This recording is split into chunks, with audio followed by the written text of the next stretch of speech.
la vie ne change pas. Elle s'appelle vie. La mort ne change pas. Elle s'appelle mort. Alléluia.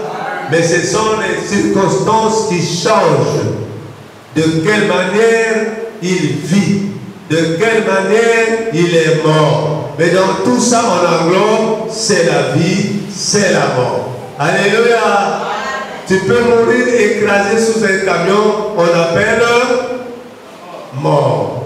Et tu peux vivre sur un étage au balcon, tu manges les cuisses de poulet grillées, tu t'appelles vie. Alléluia. Et maintenant la personne qui va prendre dans son jardin légumes, il coupe, il met au feu, il met le sel, il mange, ça s'appelle. Est-ce que vous comprenez comment Dieu a manifesté tout selon sa sagesse? Donc voilà pourquoi ce matin, vous avez besoin de cette parole. La parole est très importante dans la vie d'un chrétien. Le thème de ce matin, béni à travers l'obéissance. Béni à travers l'obéissance. Oui, nous savons que nous sommes des enfants récalcitrants parfois, mais une chose est vraie, tout enfant obéissant ou obéissante reçoit toujours la grâce de son Père, sa mère et du Seigneur. Alléluia. Dans cette vie, maman, papa, vieux, jeune, la meilleure des choses, c'est l'obéissance. Parce que vous pouvez prendre l'exemple dans toutes choses. Même si tu es un enfant gâté, où il te manque rien dans la maison, mais si tu es impoli, il te manquera beaucoup de choses. Alléluia. Pourquoi il te manquera beaucoup de choses? Pourquoi? Eh oui, toi tu es récalcitrant, tu as l'argent, tu as ce qu'il faut, mais il te manque un cœur doux et une gentillesse. À cause de l'argent te fait monter comme une pâte de farine. Alléluia. Mais quand les vieux ne manquent, va finir son effervescence, qu'est-ce que la pâte va faire? Est-ce que vous comprenez ce parabole? Que le Seigneur vous bénisse. Alors, béni à travers l'obéissance. Nous allons prendre le verset clé de cet enseignement. Nous allons prendre Genèse chapitre 22, versets 17 à 18. Verset clé. Genèse chapitre 22, versets 17 à 18. Notre enseignement est basé de la sorte. Puisqu'avant tout, nous avons parlé de béni à travers l'obéissance. Et je vais lire au nom puissant de Jésus. Je te bénirai et je multiplierai ta postérité comme l'étoile du ciel, comme les étoiles du ciel, et comme le sable qui est sur le bord de la mer, et ta postérité possédera la porte des ennemis.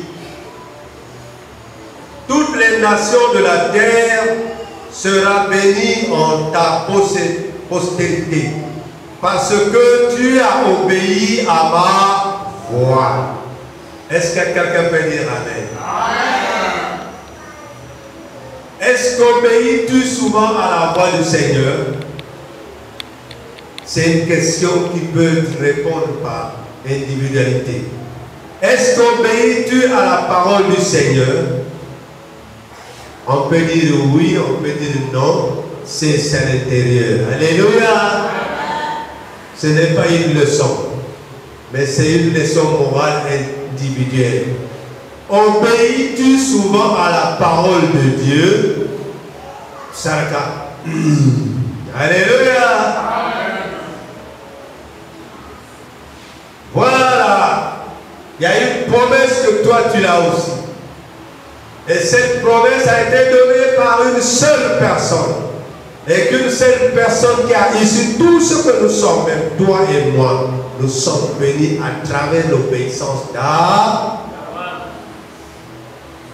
Peu importe ton nom, peu importe que tu es blanc, peu importe que tu es indien, peu importe que tu sois, je ne sais pas, gris, ou violet, ou jaune et chinois, tu es béni à travers l'obéissance d'Abraham.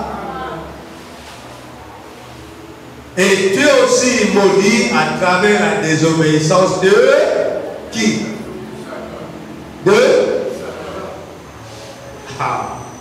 Vous êtes fort dans la parole de Dieu maintenant. La désobéissance est unique. Microbe qu'on n'arrive jamais à avoir un traitement. Mais ce traitement, c'est l'obéissance. Alléluia. Nous allons prendre notre passage qui est dans Genèse 21, versets 1 à 19. Genèse chapitre 21, versets 1 à 19. C'est un peu long, mais c'est mieux que nous comprenions l'histoire.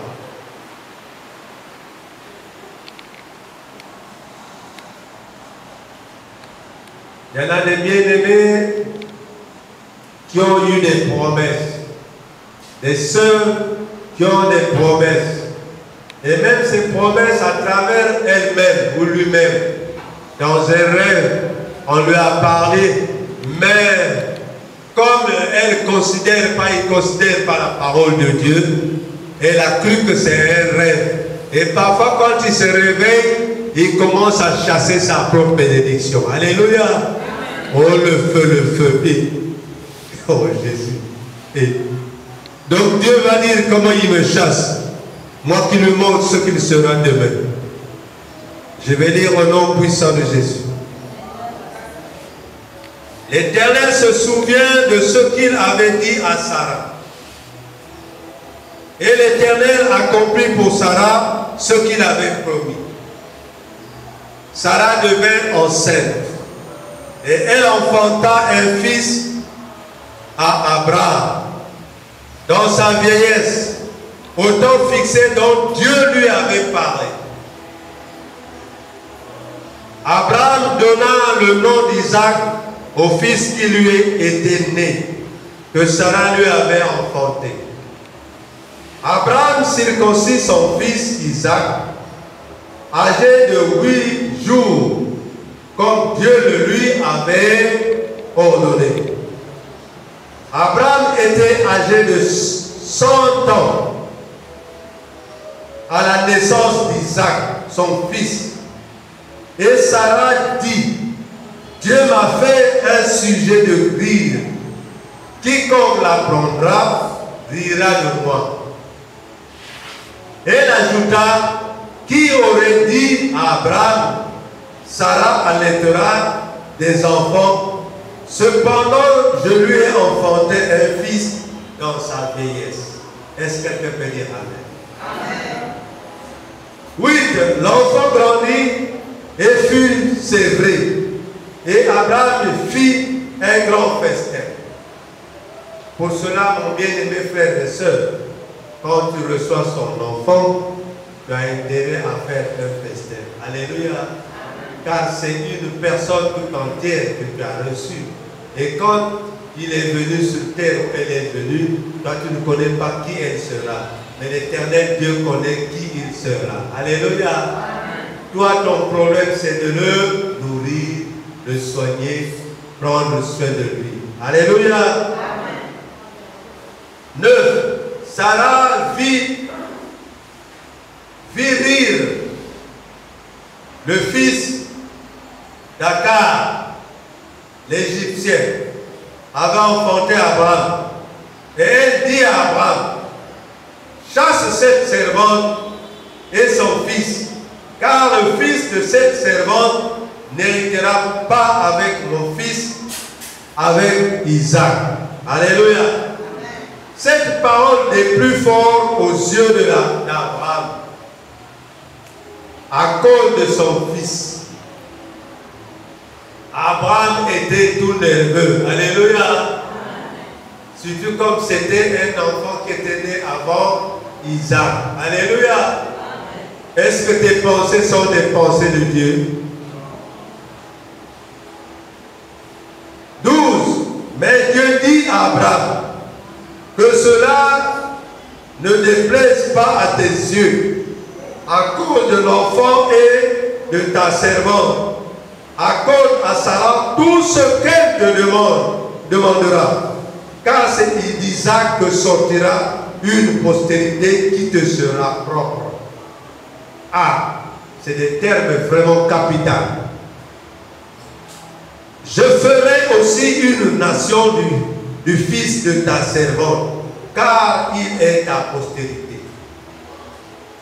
Abraham se leva de bon matin, il prit du pain et une poutre d'eau qu'il donna à Agar et plaça sur son épaule.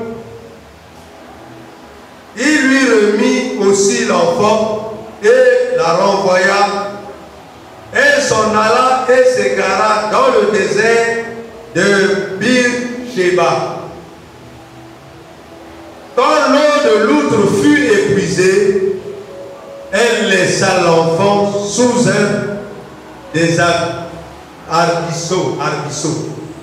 Arbrisseaux, ce sont des petits arbres du désert. Alléluia. Et alla s'asseoir vis-à-vis à une portée d'arbre. Car elle disait que je ne vois pas mourir mon enfant. Elle s'assit donc vis-à-vis de lui, éleva la voix et pleura. Dieu entendit la voix de l'enfant et l'ange de Dieu appela du ciel Agar et lui dit, qu'as-tu Agar? Ne crains point, car Dieu a entendu la voix de l'enfant. Dans le lieu où il est, lève-toi, prends l'enfant, saisis-le de la main, car je ferai de lui une grande nation. Et Dieu lui ouvrit les yeux, et elle vit un puits d'eau, elle alla remplir d'eau, l'outre donna à boire à l'enfant. Est-ce que quelqu'un peut me dire Amen? Amen. Est-ce que quelqu'un peut ajouter Amen? Amen. Oh, nous avons des yeux, mais parfois nous ne voyons rien. Voilà ce qui arrive. Cet enseignement, parfois vous ne comprenez pas, mais l'obéissance apporte la bénédiction. Est-ce que quelqu'un peut dire Amen? Béni à travers l'obéissance. Vous voyez, Abraham a déjà eu un enfant, mais une chose est vraie. Dieu avait dit à Abraham que de Sarah sortira un enfant qui va hériter tout ce que tu as. Et dans l'enfant de Sarah, je mettrai toute ma gloire. Alléluia. Vous pouvez mettre au monde les enfants. Vous pouvez chérir un enfant. Mais il y aura un enfant qui sera la gloire de Dieu. Alléluia. Je crois que vous les voyez. Ce n'est pas la peine que je cite des exemples. Les enfants sont enfants. Mais il y a enfants et enfants. Tous on les appelle enfants. Mais il y a enfants et enfants. Je n'ai pas dit de haïr ton enfant. Non. Ce n'est pas ça que j'ai dit. Mais tu dois faire attention de la volonté du Seigneur. Abraham n'a pas désobéi déjà. Il a obéi. Dieu nous dit de chasser sa servante et son enfant. à l'égard de Isaac qui vient de se naître. Alléluia. Compte tenu des plaintes qu'a fait Sarah, puisque Sarah c'était une femme bénie, et à travers ses cris, Dieu avait écouté et il est descendu pour dire à Abraham de choisir. Là tu comprends maintenant? Oui, de choisir. Maintenant Abraham se trouvait entre deux marteaux et leur plume. Mon premier fils et le deuxième. Alléluia. Toute personne doit toujours aimer dans son cœur le premier fils qu'il a vu. Alléluia. Mais Dieu a fait le contraire. Dieu dit, chasse contre. Sarah a dit à Abraham, chasse cet enfant parce qu'il ne va pas hériter ce qu'Isaac va hériter. Abraham s'est senti mal à l'aise. Est-ce que tu comprends? Mais ce qui est de Dieu est de Dieu. Ce qui est des hommes est des... La volonté du Seigneur, surtout quand tu es obéissant, reste tranquille des moqueries des gens. Reste tranquille des injures des gens. Reste tranquille de la manière dont on te traite. Toi, ton problème, c'est de te confier en... Et... Mais lorsque on te traite d'une manière digne, tu deviens triste. Est-ce que la tristesse fait une partie des joies de l'esprit? La tristesse fait l'arme fatale du diable. Soit dans une... Je pense qu'on vous avait enseigné ici. Dans la tristesse, dans la misère, dans le démoneur, dans les souffrances, soit dans une joie, car ta joie fera la gloire de Dieu. Alléluia. Abraham s'est senti gêné, mais comme c'est Sarah qui avait dit, et c'est gentil gêné. Mais Abraham craignait Dieu et respectait Dieu. Et il entend une voix qui lui dit, fais ce que ta femme a dit. Et garde l'enfant de ta servante et ta servante. Alléluia. Voilà. Si vous me dites, mais il y a quelqu'un qui parle qu'il faut toujours obéir. C'est qui? Et Dieu a promis que je bénirai aussi cet enfant. Parce qu'il est de toi.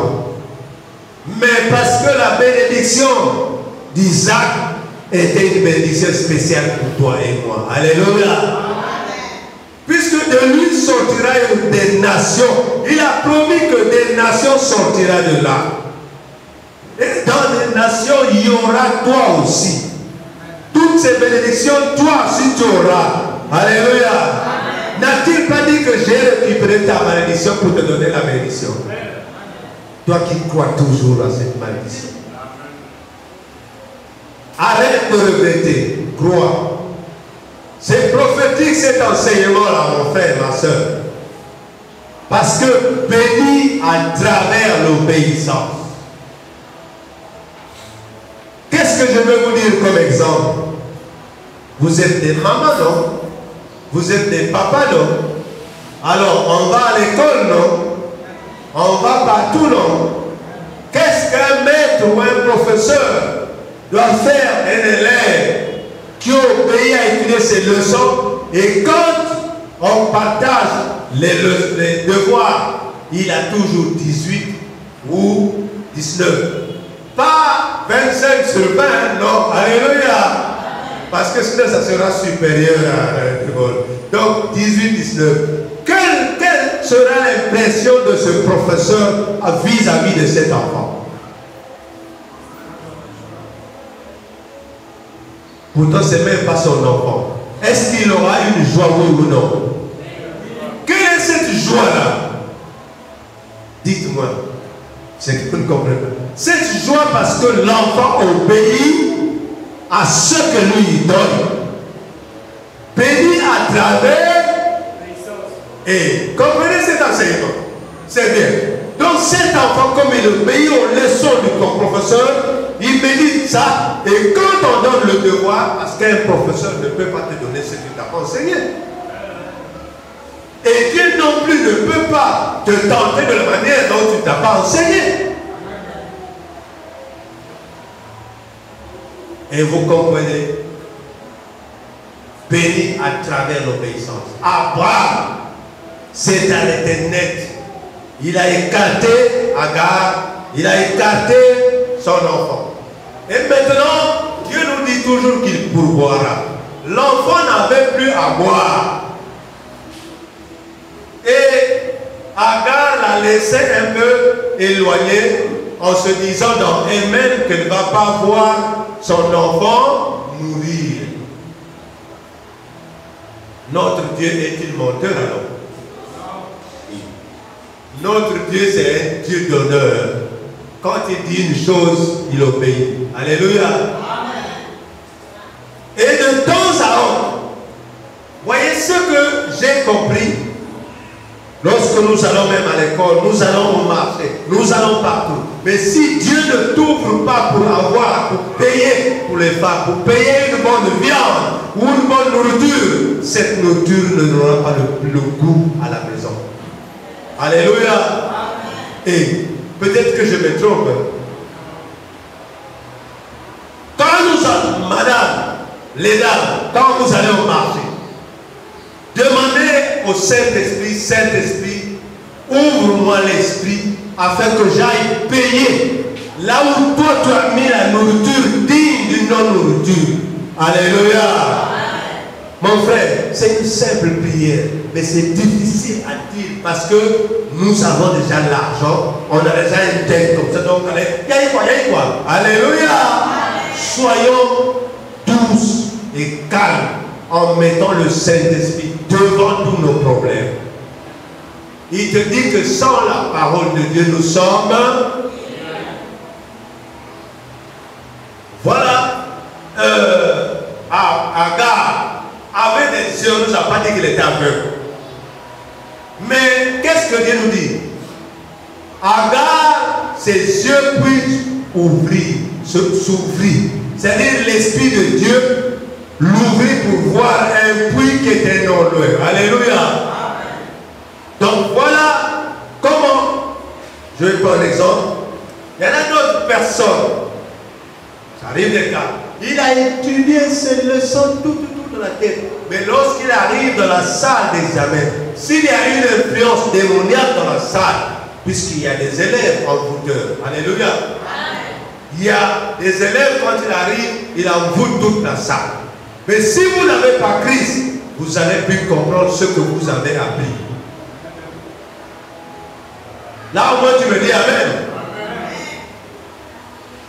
Et si tu es en Christ, il a dit que ceux qui sont en Christ sont spéciaux. Alléluia. Voilà. Quand Agar a pris l'eau, il a donné à son enfant. Et puisque l'eau c'est la vie, et ils ont continué. Alors, maintenant, nous allons dire ceci. Notre passage sur terre ici, elle est comment?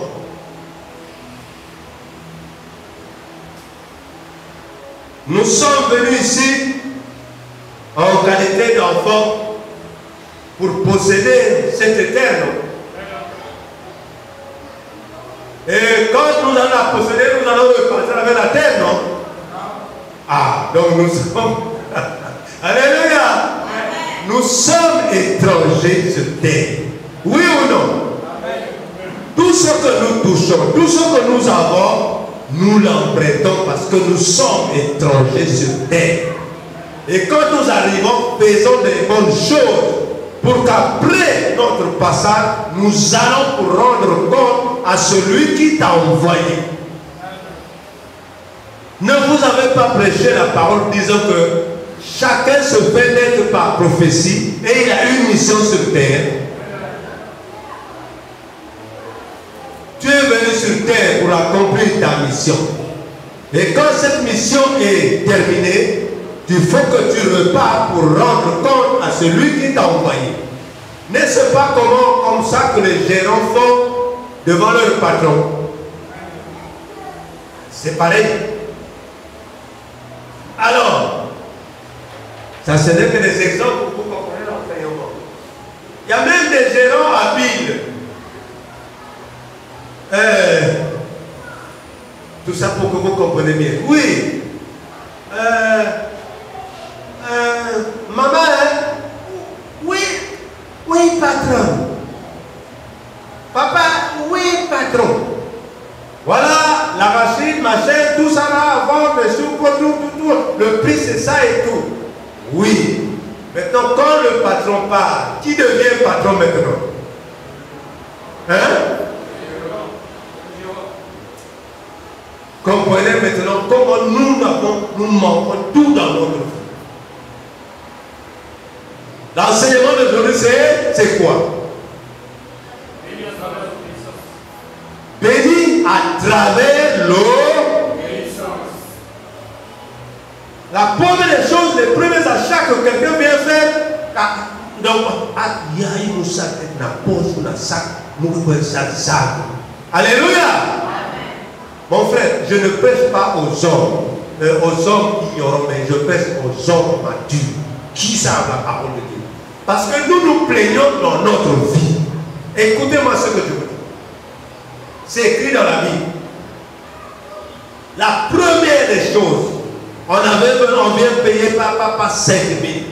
Pour les 5 000 là, ça ne rentre pas dans la caisse du patron, mais ça rentre dans quelle caisse?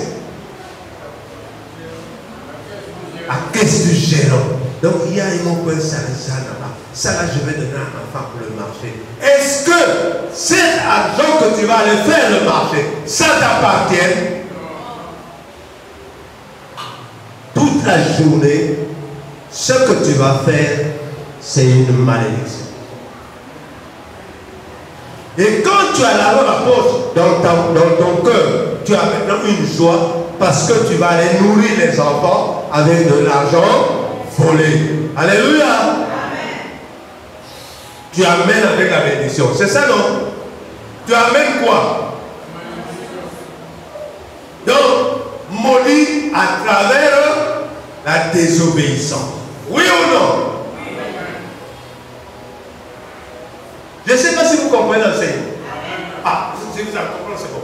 Donc, à la maison, les petits-enfants, les mamans, les vieilles personnes, les grandes personnes, tous sont bénis quand tu es obéissant. Tous sont maudits quand tu es désobéissant. Est-ce que quelqu'un peut dire? Donc maintenant, la phrase que vous dites, je ne sais pas si vous avez, les jeunes ont une phrase. Qu'est-ce que vous dites pour ça? Vous dites quoi? Mwamba? Oui, il y a un autre nom. Hein? Un Mwamba. Mwamba, ça rentre dans la poche. Ça, c'est des exemples que je vous prends. Il y en a beaucoup. Hein? Et vous voyez, la plupart de tous les taximens se plaignent. Jamais ils changent que le taxi à chaque fois. Parce que quand il va, il consacre toujours. Il n'amène jamais la recette. Lui, sa recette, c'est pour nourrir madame ou les poissons. Et un patron sera content de ça. Bon, maintenant, et il va aller rassembler la famille pour donner le vin. Bon, peut-être l'oncle est fâché. Vraiment, est-ce que l'oncle a un problème dedans? Le vrai problème, c'est qui? Ah, mon frère, cet enseignement me concerne, te concerne. Le problème dans cette vie, mon frère, écoute-moi ce que je dis à travers la parole de Dieu. Nous sommes tous responsables de ce qui nous arrive. Bien qu'il y a la main du diable, mais la main du diable n'a pas le pouvoir si Christ est dans ta vie. Alléluia. Mais comme Christ ne peut pas régner dans ta vie à cause de la désobéissance, qui doit régner dans ta vie? En tout cas, vous êtes en train de comprendre cet enseignement. Alors, Genèse chapitre 22, versets 1 à 13, 17 à 18. Nous avons déjà vu ça. Genèse chapitre 22, versets 1 à 13, Et puis ce que nous avons lu, 17 à 18.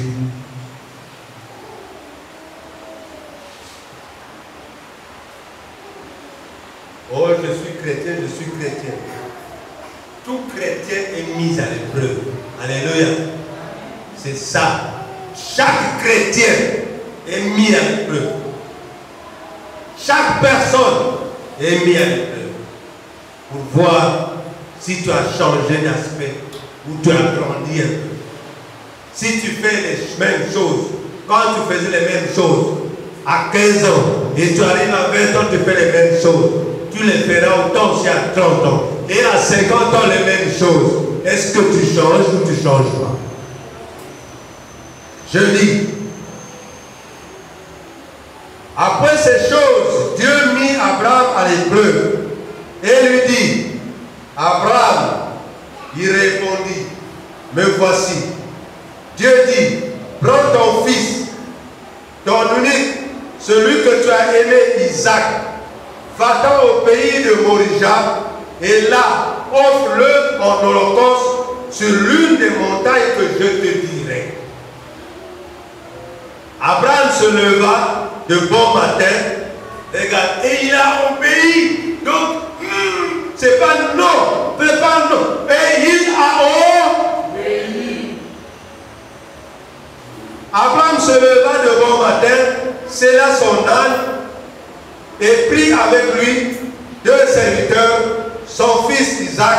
Il fendit du bois pour l'holocauste et partit pour aller au lieu que Dieu lui avait dit. Le 3e jour, Abraham leva les yeux, vit le lieu de loin. Et Abraham dit à ses serviteurs, restez ici avec l'âne. Moi et le jeune homme, nous irons jusqu'à là pour adorer et nous reviendrons auprès de vous. Pourquoi Abraham avait laissé ses serviteurs quelque part? Qui peut me répondre? Parce que les serviteurs ne devaient pas accepter. Amen déjà. Donc le serviteur devrait obliger Abraham à désobéir à son... Mes frères, cet enseignement, chacun doit avoir dans son cœur. Quelle considération a-t-il devant Dieu? Puisque nous savons que notre Dieu ne trompe jamais, notre Dieu ne ment pas, c'est un Dieu fidèle. Quelle est ta fidélité vis-à-vis de Dieu que tu fais? Si lui il est fidèle envers toi, toi qu'est-ce que tu dois faire? Être aussi fidèle en lui. Amen. Amen.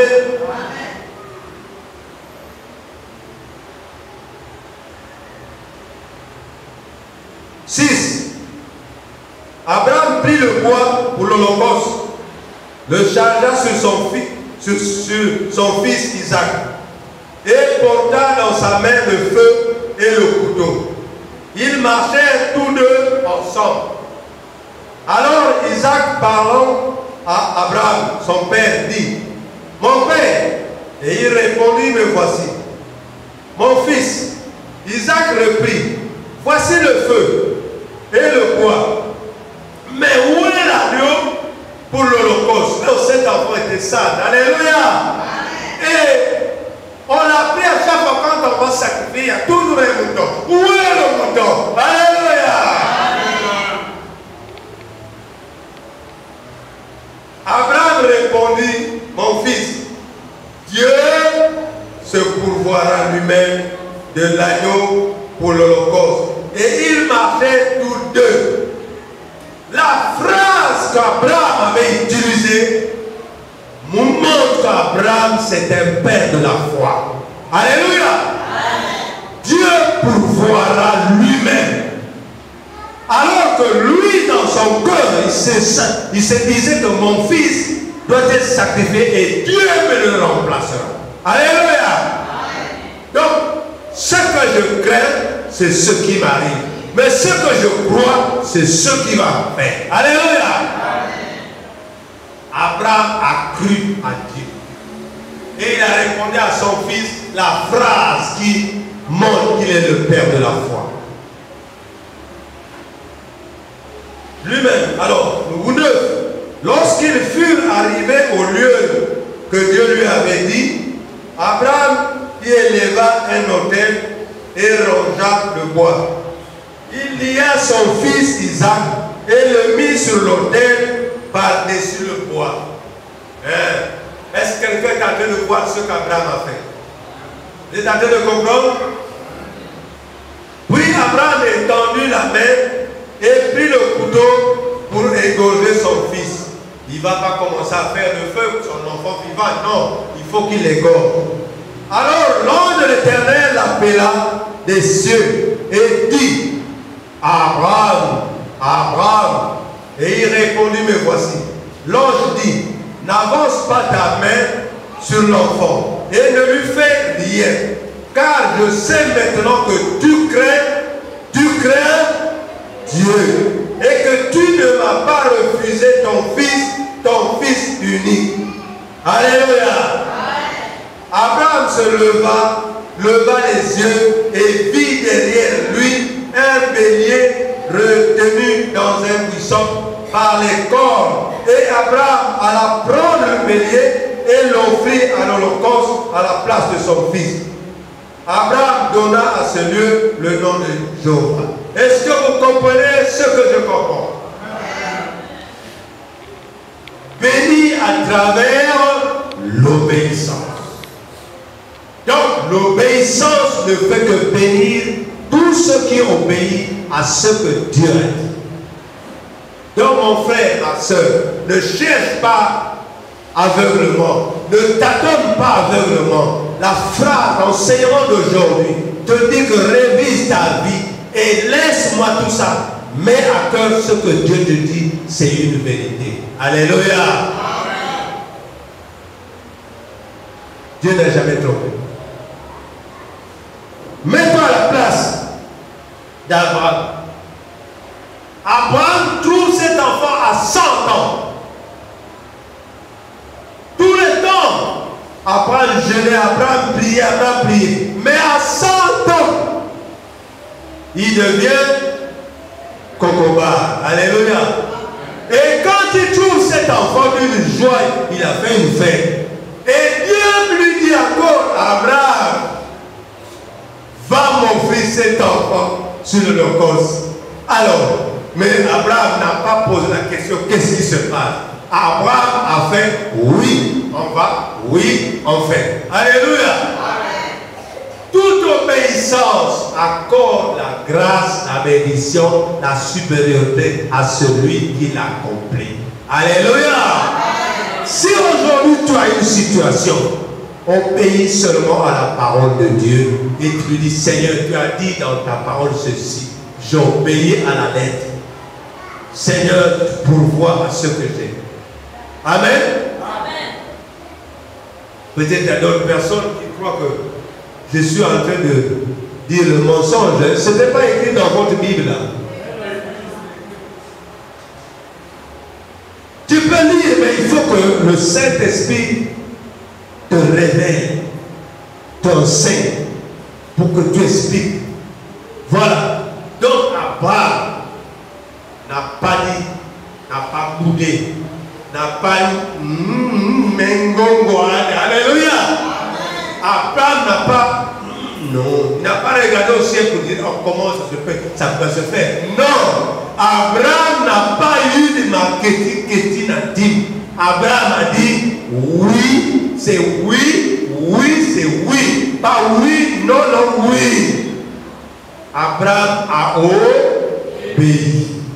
Et l'obéissance a payé pour Abraham. Alléluia. Amen. Et toi et moi, nous sommes bénis à travers cette obéissance. Amen. Mais tous nous disent, tous nous sommes les enfants d'Abraham. Mais est-ce que tous ont les bénédictions? Parce que nous avons beaucoup de désobéissance là. De un, pour méditer la parole de Dieu, quand je prends cet exemple, c'est une guerre entre toi seul et ta propre vie. C'est ne pas loin. Donc déjà, pour méditer la parole de Dieu, C'est comme si il y a une force qui te dit non, laisse ça. Tu prends la Bible, laisse, tu as autre chose à faire. Laisse d'abord ça, tu vas voir ça. C'est ça la force surnaturelle. Mais si tu obéis à Dieu, tu dis non, je vais d'abord méditer et je ferai ça après. Il m'arrive de se voir comme ça. Mais je gueule et je parle toute seule. Alléluia. Tu dis non, je dois d'abord méditer, je ferai ça après. Alléluia. Pourquoi? Parce que nous n'avons pas à lutter contre la chair et le sang. Mais nous avons à lutter contre quoi? Est-ce que tu vois la personne qui te parle spirituellement pour laisser de lire la Bible? Tu le vois? Mais il est dans toi. Donc dans nous, il y a le bien et le... Est-ce que mon bien-aimé, tu es en train de comprendre ce que j'enseigne? Alors, donc Dieu a voulu sauver l'âme d'Abraham. Quand tu obéis à Dieu, ton âme est sauvée. Si tu ne sauves pas ton âme, le reste là c'est zéro.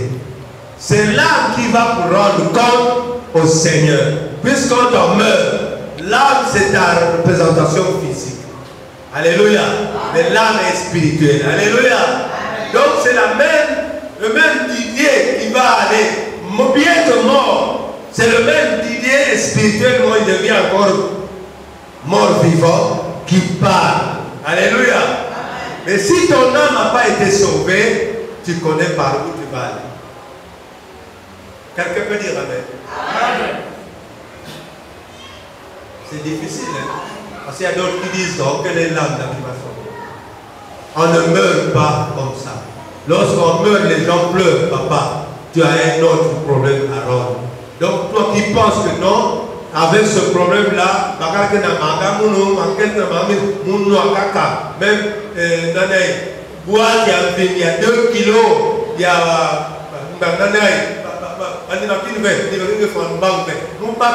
deux boîtes, 2 kilos, il y a un comprimé, comment on appelle ça, l'antibiotique là. On le paye couramment rouge noir, c'est quoi? Hein? Ampicilline. Et Bakaka, 2 kilos. Alléluia. Ça n'a pas.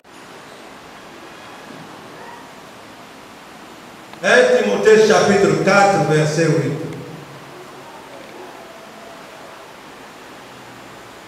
S'il y avait l'autre Bible là pour que je vous lise bien, vous comprenez.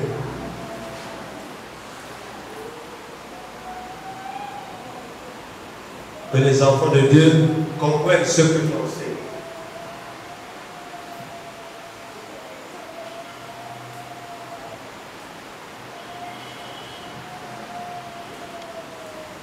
Timothée chapitre 4 verset 8. Je vais lire dans le français pour que vous compreniez un peu bien. L'entraînement du corps est utile, mais à peu de choses. Au contraire, la fidélité à Dieu est utile à tout. En effet, celui qui est fidèle à Dieu, la vie est promise pour maintenant et pour plus tard.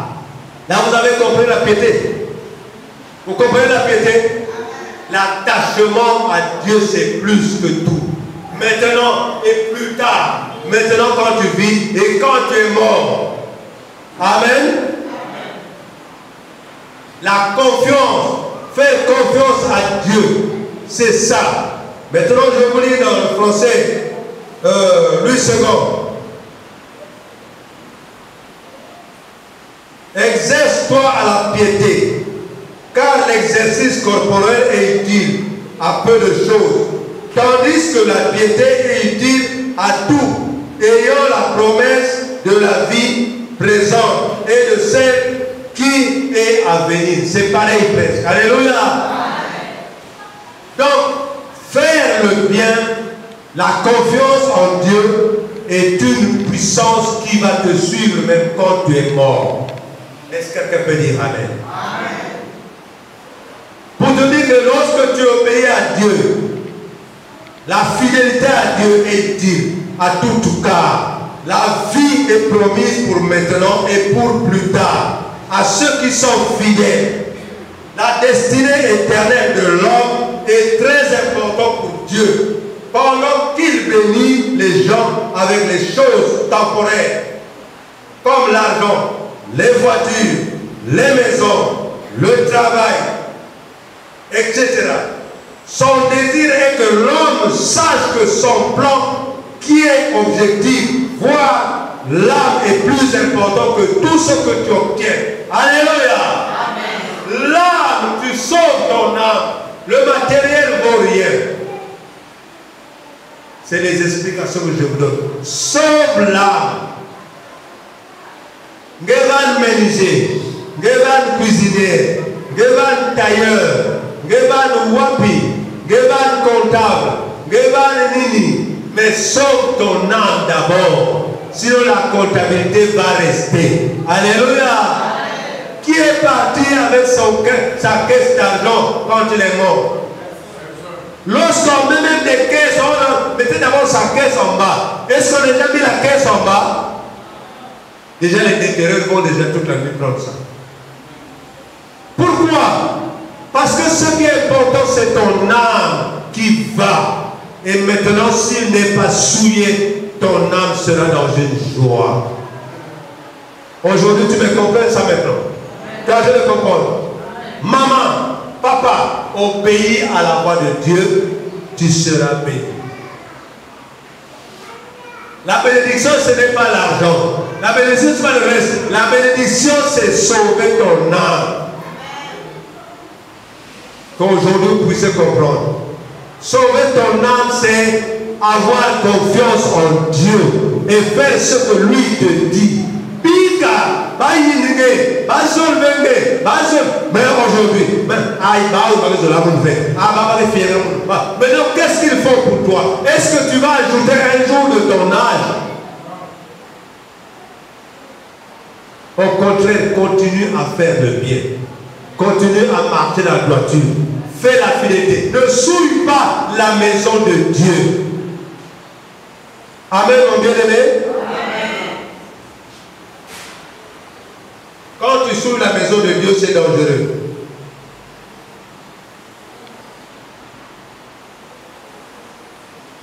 Apocalypse 21, verset 4. Apocalypse 21, verset 4.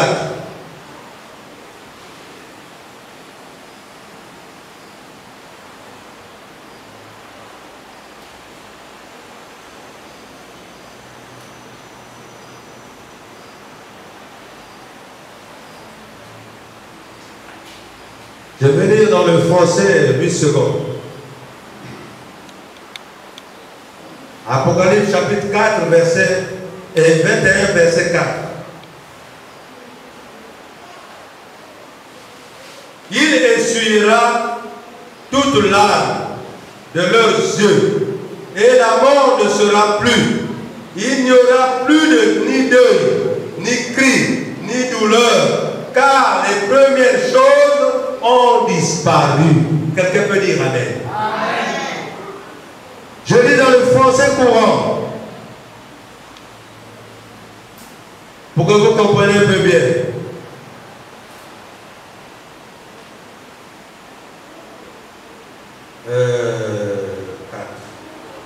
Il essuiera toutes les larmes de leurs yeux. La mort n'existera plus.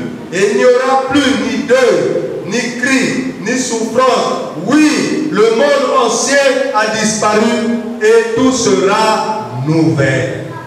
Est-ce que quelqu'un peut me dire Amen? Mon bien-aimé dans le Seigneur, c'est une chose que je te demande. Est-ce que tu as compris l'enseignement? Dernier verset. Matthieu chapitre 8, verset 11.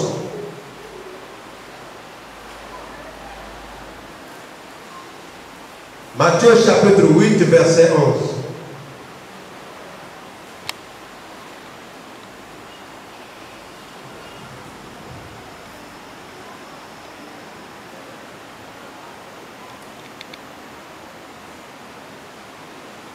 Pour dire que si tu agis comme Abraham, Isaac et Jacob, regarde ce qui te sera promis.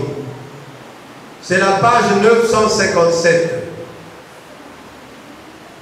Matthieu chapitre 8, verset 11. Je vais lire au nom puissant de Jésus. Or, je vous déclare que plusieurs viendront de l'Orient et de l'Occident et seront à table avec Abraham, Isaac et Jacob.